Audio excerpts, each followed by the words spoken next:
Welcome to Luca and Miguel. Enjoy the video. You need the essentials first: paired Apple Watch and iPhone, updated software, and Bluetooth on.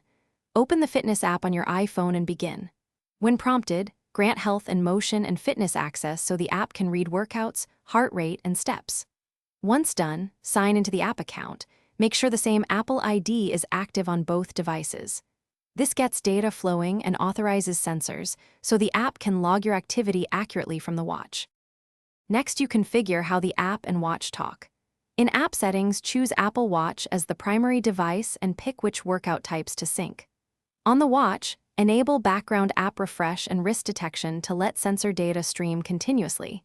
This saves missed minutes. Make sure notifications and complications are allowed, so the watch can remind you and start sessions.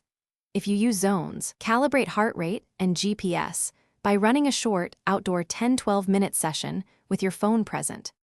Finish by starting a test workout on the watch via the app or complication and confirm heart rate, duration, and calories appear in the iPhone app.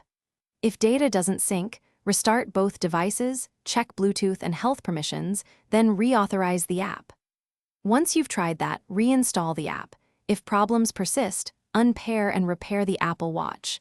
This resets the communication layer. And one key troubleshooting tip: force quit the app and toggle background app refresh before reinstalling. Thanks for watching and please subscribe. It's the best investment you'll ever make.